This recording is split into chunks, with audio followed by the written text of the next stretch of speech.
आई वडील नको आहेत, दोघांनी सेपरेट राहायचं. आई वडील नको आहेत किंवा तेव्हा त्या मुलीला पण आई वडील आहेतच ना, तेच विचारतात. आपले आई वडील, आपले घरची वयस्कर मंडळी ही आपली महत्त्वाची पुंजी आहे. मी तर म्हणतो ही सगळ्यात महत्त्वाची मंडळी आहे की ज्यांचे आशीर्वाद आपल्याला मिळत आहेत, हे आपण भाग्यवान आहोत आणि त्यांना आज आपण दूर सारतोय. जिथे आपण म्हणत होतो की एकत्र कुटुंब पद्धती आधी होती की आई वडील, आजी आजोबा, काका काकू, इवन मामा मामी सुद्धा, सगळे भाऊ भावंड सगळे एकत्र राहायचे.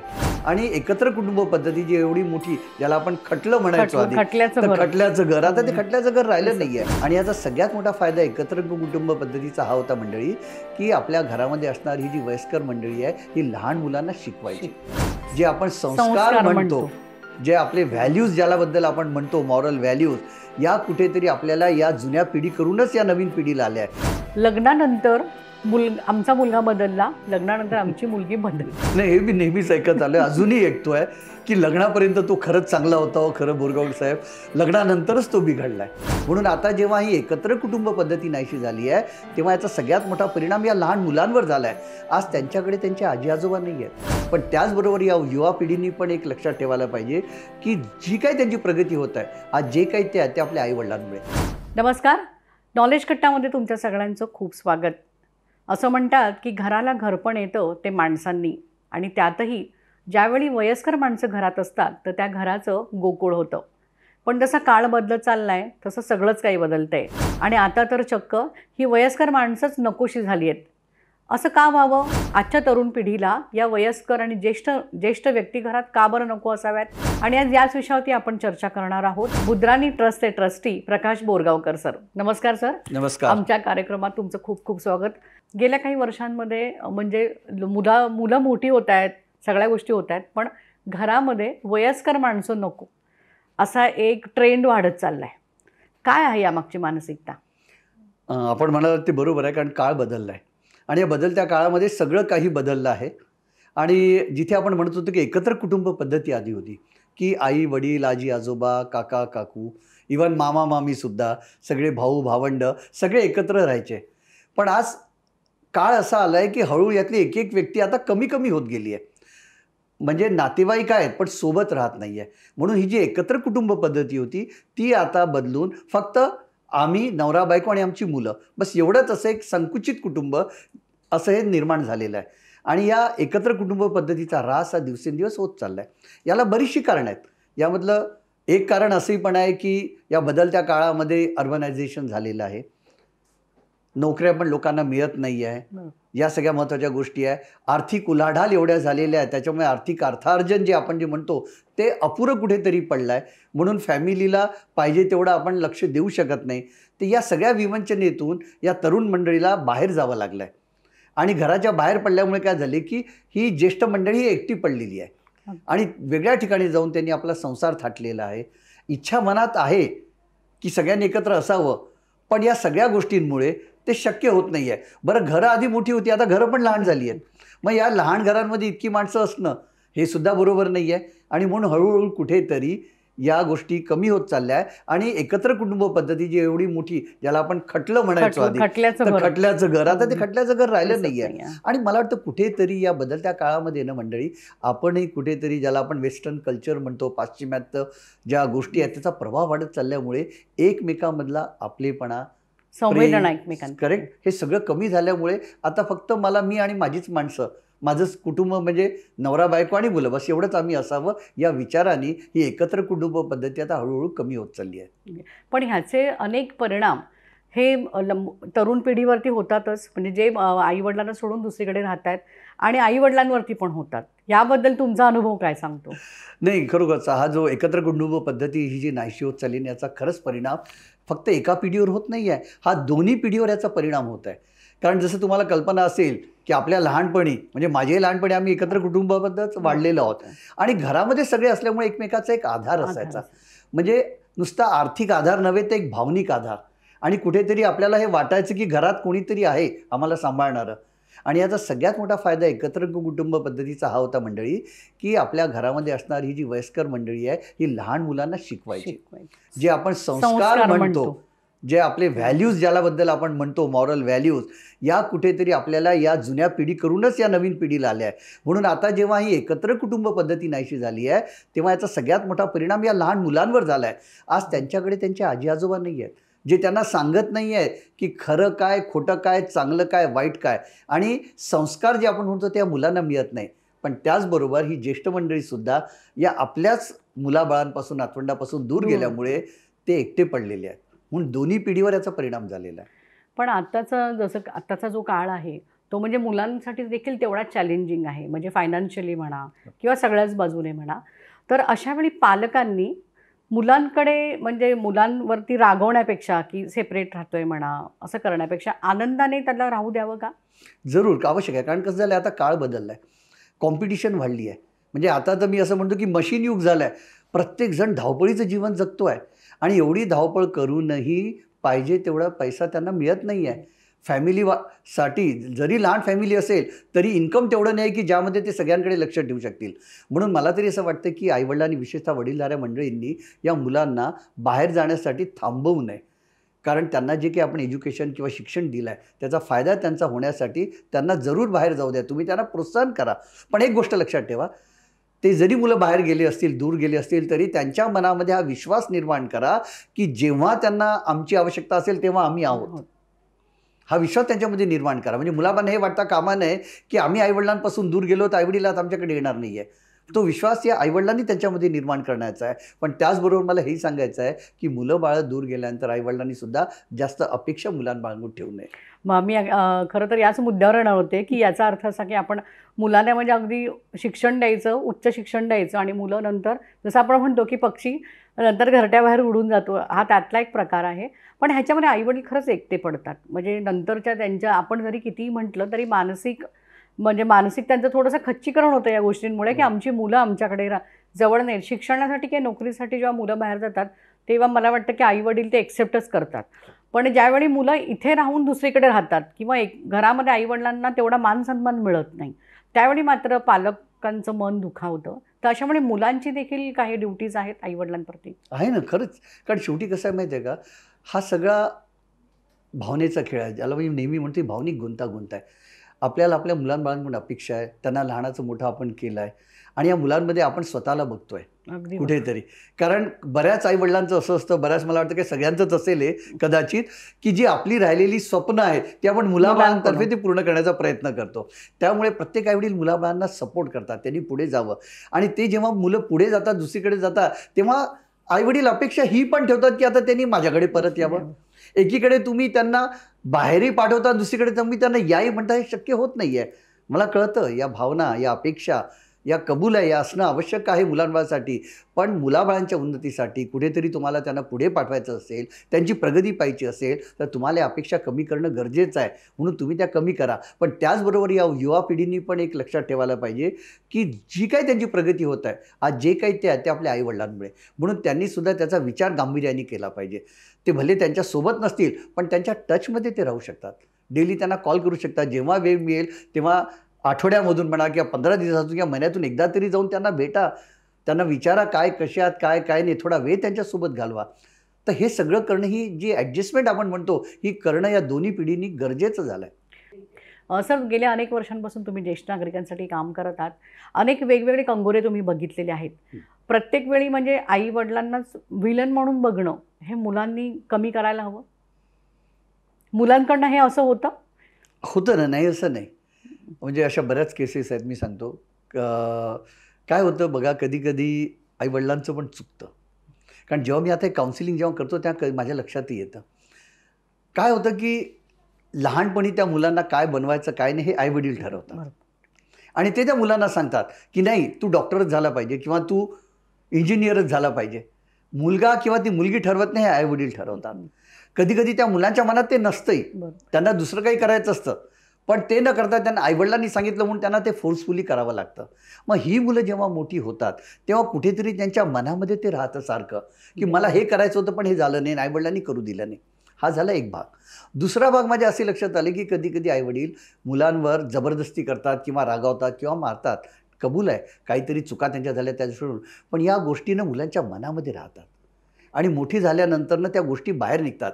कारण जेव्हा मी काउन्सिलिंगच्या बऱ्याच केसेस बघितल्या त्यामध्ये माझ्या असं लक्षात आलं आहे की काही केसेसमध्ये ही मुलं मला स्वतः सांगतात, म्हणजे लहानपणाचे ते परिणाम लहानपणाचे आहेत. किस्से स्वतः सांगतात हो. की बोरगावकर साहेब, बाबांनी मला इतकं मारलं, इतका छळ केलाय, तो राग असतो. तो राग आहे, आता मला त्याचा बदला घ्यायचा आहे, असे ती मुलं बोलतात. अरे बापरे. म्हणजे हे मला सुद्धा आश्चर्य वाटतं, पण म्हणजे कुठेतरी ती भावना किंवा ती जखम जी आहे ती मनात खोलवर रुतलेली आहे आणि आता ती बाहेर निघते.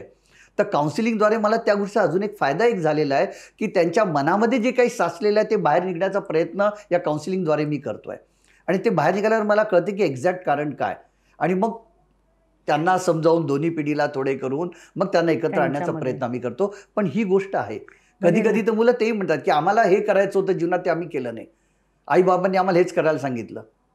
त्याच्यामुळे मला असं वाटतं की त्यांनी जेव्हा माझं मन समजून घेतलं नाही तर मग आता मी का त्यांचं मन समजून घेऊ. म्हणजे ही सगळी पाळंमुळं ही लहानपणाची रुतलेली आहेत. आहेत लहानपणी. आहेत आहेत म्हणून पॅरेंटिंगच्या बाबतीत मला तरी वाटतं की आज प्रत्येक आई वडिलांनी या गोष्टीचा सुद्धा थोडा गांभीर्याने विचार करायला म्हणजे मुलं हवा. ते लहानपणी सगळं लक्षात ठेवतात लक्षात जे ठेवतात. पालक त्यांच्याबरोबर करतात. बरोबर आहे. आणि मग ते म्हणजे पालकांच्या वयाच्या उत्तरार्धात ते सूत समेत त्यांना ते परत ते कारण करतात. बरोबर आहे ना. आता ती आधी लहान मुलं होती, बरोबर आहे. आता ती आई वडील सुद्धा बरोबर लहान आहे. मुलासारखीच झाली आहे. पण यामध्ये मला एक गोष्ट प्रामुख्याने सांगावीशी वाटते की ठीक आहे, या चुका झाल्या, ज्याला चुका म्हणा, तुम्ही काही म्हणा, जे झालं गेलं, पण त्यानंतर ते ओपनली तुम्ही बोला, शेअर करा आणि समजावून सांगा. कारण त्यावेळेचा काळ वेगळा होता, आताचा काळ वेगळा होता. कधी कधी काही डिसिजन आपण घेतो मंडळी, पण ती डिसिजन घेत असताना त्यावेळेचा काळ म्हणा किंवा त्यावेळी जी काही सिच्युएशन होती त्यानुसार ते घेतलेलं डिसिजन होतं. पण आता जर तुम्ही विचार केला तर तुम्हाला असं वाटेल की त्यावेळेचं घेतलेलं डिसिजन चुकीचं आहे किंवा चांगलं, तो भाग वेगळा. पण हे तुम्ही समजावून सांगा. हे जेव्हा तुम्ही समजावून सांगाल, संवाद कराल, तेव्हा बऱ्याच गोष्टी निवळतील, लक्षात येईल. आता सर, जसं तुम्ही खूप छान सांगितलं की लहानपणी म्हणजे पालक जसे मुलांशी वागतात, मुलं ते लक्षात ठेवतात आणि त्याची परतफेड पालकांच्या म्हणजे वृद्ध ह्याच्यामध्ये त्यांना मिळते. Yes. हे अगदी अगदी क्रिस्टल क्लिअर झालेलं आहे. याचे परिणाम आहेत, म्हणजे जे पेराल ते उगवतं असे. Yes. पण बऱ्याच वेळा म्हणजे पालक खूप मुलांना अति लाडामध्ये प्रेमाने वाढवतात, पण त्याचे देखील नंतर परिणाम मात्र आपल्याला असे विरुद्ध बघायला मिळालेले आहेत. असं पण आहे. त्याच्यामागे एक मानसिकता असू शकते मुलांची वगैरे. पण आत्ताचा जो काळ आहे तो मुलांसाठी खूप आव्हानात्मक काळ आहे. तरुण मुलांसाठी, म्हणजे विवाहितच नाही तर विवाहित लग्न झाल्यानंतरच मुलं वेगळी होतात आईवडिलांकडून असंही नाही आहे. घरात एकत्र राहूनही मुलगा म्हणजे मुलामध्ये आणि पालकांमध्ये संवाद राहिलेला नाही आहे तसा. त्याची काय कारणं आहेत म्हणजे? म्हणून या दोन्ही पिढीबद्दल बोललं जातं तेव्हा बऱ्याच वेळी आपण एक शब्द वापरतो. आपण असं म्हणतो की जनरेशन गॅप आहे. तसं बघितलं ती जनरेशन गॅप आहे, कारण हा वयोमानातला फरक आहे. पण माझा जो अनुभव आहे आतापर्यंतचा 38 वर्ष या ज्येष्ठांसोबत काम करण्याचा आणि काउन्सिलिंग या दोन्ही पिढीबरोबर करत असताना माझ्या एक लक्षात आलं की जनरेशन गॅप नसून ही कम्युनिकेशन गॅप आहे. कारण कम्युनिकेशनच नाही आहे, संवादच नाही आहे. आपण बोलत नाही, आपण संवाद साधत नाही. कारण झालं असं आहे की या जुन्या पिढीकडे वेळ भरपूर आहे आणि नवीन पिढीकडे वेळच नाही आहे. आणि जरी वेळ असला तर ते त्यांचा सोशल मीडिया म्हणा किंवा इतर तर याच्यात ते बिझी असतात. मग आता हा संवाद साधणार कसा, म्हणून कोणीतरी ती पहल केली पाहिजे. आणि याच्यासाठी मला वाटतं या ज्येष्ठांनी यांनी पहल करणं गरजेचं आहे. थोडंसं 2 पावलं पुढे येऊन त्यांनी त्यांच्याशी बोलणं, त्यांच्याशी संवाद साधणं हे गरजेचं आहे. कारण ही नवीन पिढी ज्यांनी खरंच चांगली आहे. तुम्ही जर त्यांच्या मनाने कलानी घेतलं ना तर ते बरोबर ऐकतील. थोडंफार चुकतं आहे त्यांचं, नाही असं नाही, पण त्यांना समजावून जर सांगितलं तर ते ऐकतील. पण प्रॉब्लेम असा होतो की बऱ्याच वेळी आपण विचार हा करतो की आतापर्यंत मी केलं तर आता मी का करणार. कधी कधी ज्येष्ठांचा हा एक थोडासा हट्टीपणा म्हणा, आठमुडडेपणा ज्याला आपण म्हणतो तसा तो प्रकार येतो. आणि बऱ्याच वेळी तेही म्हणतात की हमारा जमाना, अरे पण तो होता, आता तो नाही आहे. आता जमाना बदलला आहे, काळ बदलला आहे. आणि मला वाटतं मंडळी, जो काळानुरूप जो माणूस बदलेल ना तोच खऱ्या अर्थाने टिकू शकतो. म्हणून थोडंसं बदलायला आपणही शिकलं पाहिजे. 2 पावलं पुढे आपणही आलं पाहिजे. संवाद तुम्ही साधा तेव्हा तुम्ही बऱ्याच गोष्टी निष्पन्न होतील. कारण कधी कधी मला असं वाटतं कविता की या काउन्सिलिंगमध्ये मला आठवतं एकदा एका केसमध्ये एका ज्येष्ठ नागरिक कपल माझ्याकडे आले होते. ते मुलासोबतच राहत होते सगळं, पण संवाद नाही, काही जास्त हे नाही. आणि एके दिवशी ते माझ्याशी बोलताना त्यांनी मला सांगितलं की सर, आम्ही असं ऐकलं आहे की पुढच्या महिन्यामध्ये आमचा मुलगा नवीन घरामध्ये शिफ्ट होता, कारण त्यांनी नवीन घर घेतलं आहे असं आम्ही ऐकलं आहे. मग आता तो तिकडे गेल्यानंतर आम्ही कुठे राहायचं. मला आश्चर्य वाटलं. म्हणजे आईवडिलांना माहितीच नाही. आईवडिलांना माहीत नाही. मला आश्चर्य वाटलं की सोबत ते राहतात आहे पण त्यांचा संवाद नाही एकमेकाशी, माहीत नाही. असं कृपया करू नका. संवाद साधा, तुम्ही एकमेकाशी बोला. चुका सगळेच करतात, नाही असं नाही, पण त्या चुका मनात ठेवून विनाकारण त्या गोष्टीचा उहापोह करण्याच्याऐवजी 2 शब्द प्रेमाने बोला तुम्ही. सांगा समजावून, आणि सगळे समजू शकतात, नाही असं नाही. कारण काय आहे माहिती आहे का, प्रॉब्लेम दोघांनाही आहे, पण माझाच प्रॉब्लेम जास्त आहे असं जर तुम्ही विचार केला तर तो मोठाच राहणार आहे. मग तुम्ही दुसऱ्याचं ऐकूच शकणार नाही आहे. आणि आता ज्येष्ठांनी हा विचार करायला पाहिजे की झालं आता आपलं झालं आहे, आता या पिढीला पुढे जायचं आहे, थोडं त्यांना सपोर्ट करा, पुढे जाऊ द्या त्यांना.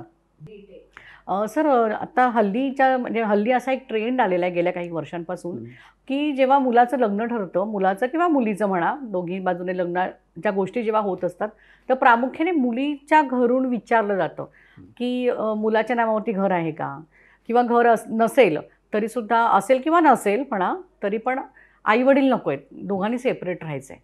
तर ही म्हणजे हे ऐकल्यावरती खरं तर आईवडील खूपच धक्का बसतो त्यांना, आणि हा अनेकांचा अनुभव आहे असे, आणि मुलं ही देखील थोडीशी विचारात पडतात. तर हे का असं व्हावं, म्हणजे ही हे कशाचं लक्षण आहे, याच्यावरनं काय ओळखायला पाहिजे, पुढचा धोका काय असू शकतो? आपण म्हणतो ना ते इंडिपेंडंट, स्वातंत्र्य. तर मला वाटतं हे ना आजकाल जरा खूप जास्त रुजल्या गेलेल्या नवीन पिढीमध्ये. पण मला आश्चर्य या गोष्टी एक वाटतं आहे की जेव्हा मुलीकडचे विचारतात असं की आईवडील नको आहेत किंवा, तेव्हा त्या मुलीला पण आईवडील आहेतच ना, तेच विचारतात. मग एकीकडे तुम्ही त्याचे आईवडील नको म्हणतात, मग स्वतःबद्दल विचार का करत नाही? उद्या हाच प्रश्न जर तुमच्या मुलींनी किंवा दुसऱ्यांनी जर तुम्हाला विचारला तर तुमचं काय होईल? मला वाटतं कुठेतरी समजून घेणं गरजेचं आहे. कारण कसं झालं आहे की ज्येष्ठ मंडळी किंवा वयस्कर मंडळी ही जी आहे, यांना एक अडसर म्हणून आजकाल पाहिल्या जात आहे, ज्याला आपण म्हणतो ना बऱ्याच वेळी अनवॉन्टेड ग्रुप. अशा प्रकारे त्यांचं अडगळ आहे असं म्हणतात. खरंच आहे. म्हणजे एका ठिकाणी तर मी इंग्रजीमध्ये एखादी शब्द वापरला होता, I am sorry to use this word, माफ करा, मला असं काही कोणाला हिणवायचं नाही आहे, पण मी हे ऐकलं आहे, बोलताना असा शब्द वापरला होता की डस्टबिन म्हणून, असा शब्द त्यांनी वापरला होता. किती वाईट वाटतं. हे काय आपले संस्कार आहेत? आपले आईवडील, आपले घरची वयस्कर मंडळी ही आपली महत्त्वाची पुंजी आहे. मी तर म्हणतो ही सगळ्यात महत्त्वाची मंडळी आहे की ज्यांचे आशीर्वाद आपल्याला मिळत आहेत, हे आपण भाग्यवान आहोत, आणि त्यांना आज आपण दूर सारतोय.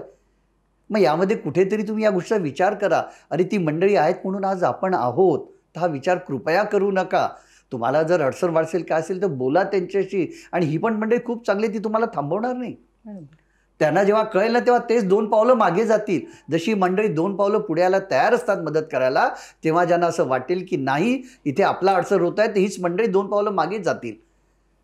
एवढी पण हिंमत त्यांच्यात आहे, पण हे तुम्ही समजून घ्या. आणि मला वाटतं या गोष्टीचा विचार सगळ्यांनी केला पाहिजे की जेव्हा आपण इतरांबद्दल बोलतो तेव्हा आपण आपल्या स्वतःच्या व्यक्तींबद्दल पण विचार केलाच पाहिजे.